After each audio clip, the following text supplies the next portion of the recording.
again, Pam. Welcome to my channel. Um, Thank you for those who've been sharing in my experiences. Thank you for coming back. Thank you and welcome if this is your first time.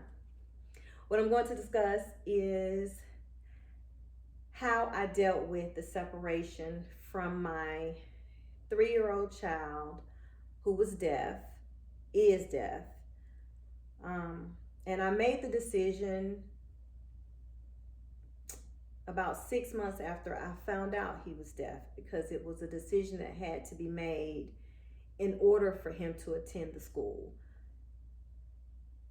He was diagnosed as being deaf at 18 months. And we had to make the decision about schooling because the school started at 3. And it was, I'm not going to say it was strict, but it was pretty firm that they needed the kids because they learn faster. They just take that information easier, and it was going to be better for the child. That was difficult. I went through some very difficult times. My mom and I fell out. We didn't talk to each other for probably a month because she was adamant that that was not going to happen. He was not going, and it was really bad for us at that time. Me as a single mom having to make a decision like that was just really heart-wrenching. But I made it because what I had to think about was what's best for him. Now, what was best for me was for my child to stay with me, and for me to talk to him, and me to do all these things, and that to me would have been being selfish, because I couldn't teach him what he was going to get. I couldn't teach him the sign language. I couldn't teach him those little things that they taught him in the best way. Now, I could teach him, but it wasn't going to be the best way. It was going to take a whole lot more than I could give him, and I had to make that decision, and I did. And when I say that that's a hard decision for a parent, it was very hard. But you always have to think about the child. You have to think about the child. And I did. I thought about him, and it was hard. I will never forget when my mom and I took him and dropped him off. The school, the staff, the dorm parents, mind you, I need to say this. Not only did you drop him off at the school, but they stayed. The school was an hour and a half away, and they didn't bring him home but once a month. Yeah, that's difficult. Now, that didn't happen for me. On Friday, I would get off work. I would drive that hour and a half, get my baby. I would take him back on Sundays. No, I didn't date. I didn't, the life was my son. It was my life. It just was. And that was hard. Initially, when we dropped him off, again, they were so sweet. And they had it set up. Where it was welcoming to the parents, and especially us new parents who had never been there and not done this. It was hard. And at the end of going around the tables, of making sure that you had everything, you had all your paperwork, it's like the first day of school for a hearing child. It's like the first day of school. You get all these papers home and you sign these papers. Well, we did it there in the presence of the faculty and the staff, and it's the first time. And you get to the very last table, and they know that you're struggling. They take you and they pretty much just hold you and walk you through the process, ask you, do you want somebody to go with you to the dorm? And it was really, really, the receiving of us was great. I went to the dorm, and I saw all these little babies, and these little babies who were already signing, and their little hands, and oh my goodness. But a lot of the children who were there starting, their parents were deaf. And they were deaf. So it made it easy because they already knew about this transition. And it was hard. So we went to the dorm, and you have a list of all the things that the child should have. And as a new parent doing this, and with my 3-year-old, I felt like he was 2 because he had just turned 3, probably 3 or 4 days before he went to school. So I wanted everything. Everything was I was just, my feelings, I was completely just in them. It was a lump in my throat, I think, the whole time. And someone could have just taken my heart completely out of my body. It was a lot. I got there, we went to the dorm, we had to unpack. And a lot of times they'll say, they don't suggest you sit there and unpack it. They just want you to just drop it off, and they let the children unpack their things. I mean, he's 3. I can't. I'm already struggling. But when we left, he was having a good time. Actually, he told me bye. I wasn't ready. And at the time, cell phones weren't a thing. So I would get down the street, get to the payphone. I don't think it was 5 miles from the school. I would get to the payphone, call. They answered. And I just wanted to know, was he crying? And they were like, no, he's not crying. He's fine. He's, they're all together. Okay. I think, I was working at a job where we worked on production. And I would sit, and I was a machine operator, and I used to sew the sleeves in t-shirts. And I would sit at that machine, and I would sew and cry all day. I probably did that for 2 or 3 weeks. And the best part about it was I worked with a lot of older women, and they would come and they would put their hand on my shoulder and say, "You're going to make it, baby. You're going to get through it." But those were some of the toughest days of my life, because I didn't know how to deal with it. I didn't have a clue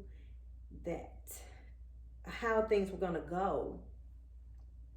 And they turned out to be so good because I was so worried before that I prayed, and I asked God, I said, I can't do this. You're going to have to give me something. I need to know this is going to be okay. And that next day, my aunt, who was married into the family, her mom and her dad and her 2 sisters were all deaf. And I grew up around them.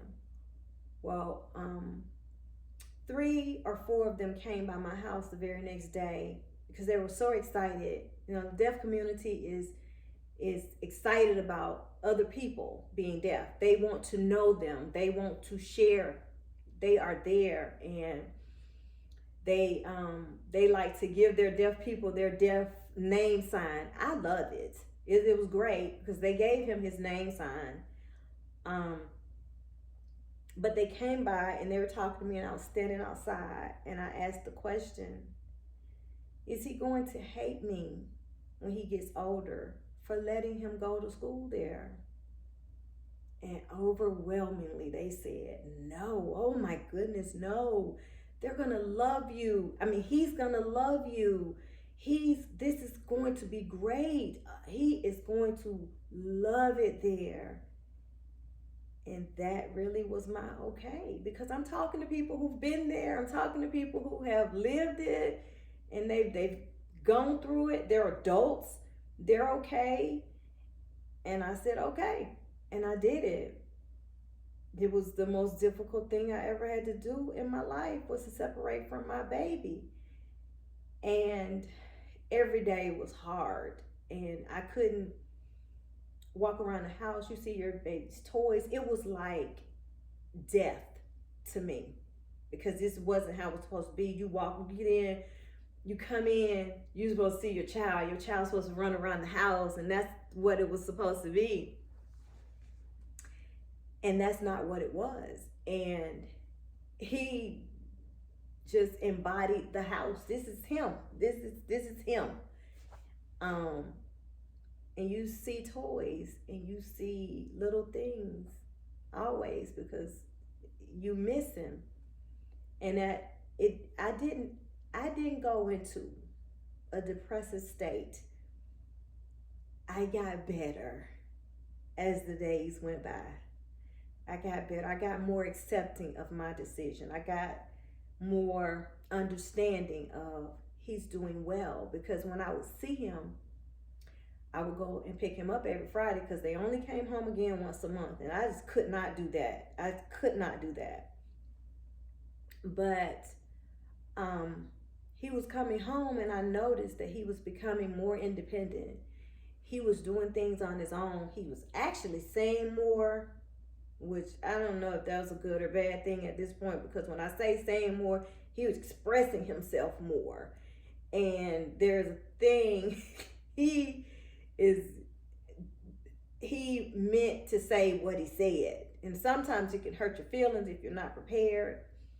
And as a deaf child, he would come home, and my mom used to have a lot of family gatherings at her house. So we were there, and he was in the kitchen trying to tell one of his cousins he wanted some juice. And it was an older cousin, and he was trying to explain, but he was signing it, and they didn't understand what he was saying. And honey, when I tell you, I walked in the kitchen, and it caught me by surprise, because I looked at him, and he said, "Just stupid." And I was like, "What? What are you talking about? What are you saying?"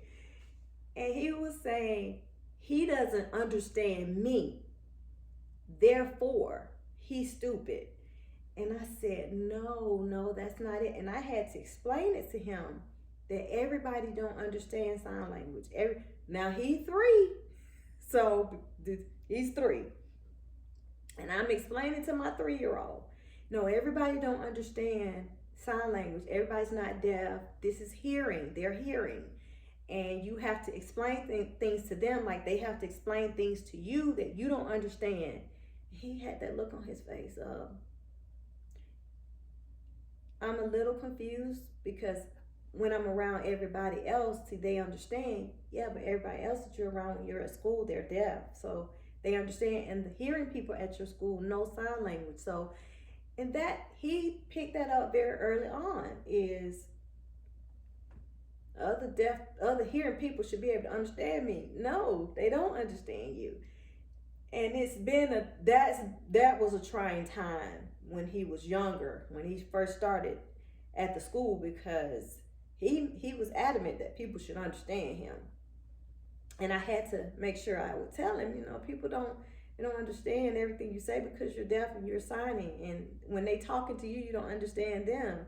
And it was things like that, the whole trying to explain, and he's leaving, he's going to school. And there was I would take him back to school, and initially it was difficult for him as well. It wasn't all great all the time, because when he first started, it was hard because he wanted to be at home too. He liked being there with his friends, but then I don't want to leave my mom. There was this one, when you get on the campus is huge, but when you get on the campus, there was this one speed bump. He would always sleep. But there was this one speed bump. Once you go over that speed bump, he would wake up and start crying. It would break my heart. It would absolutely break my heart. And I had to continuously tell myself I was making the right decision. I did what was right, but it broke my heart. And it took him probably 6-8 months to be okay, but it took me longer. It took me much longer to be okay with that, because things would happen, and I felt that as a mom I should be there, and being separated from my child was the hardest thing. And I always felt that there would be resentment, and there would be a conversation one day coming to say, why did you do that? Or how could you do that? But never. It's always been great. He's always been thankful.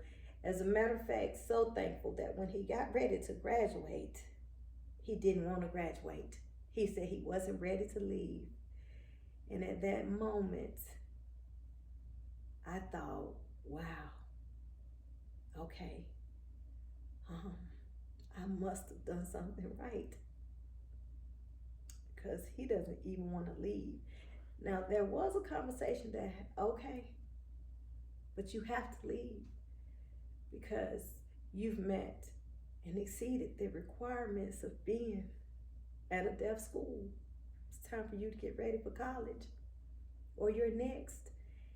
And that's what was happening. So at 3 years old, I didn't think that I was going to make it for him to leave at 3.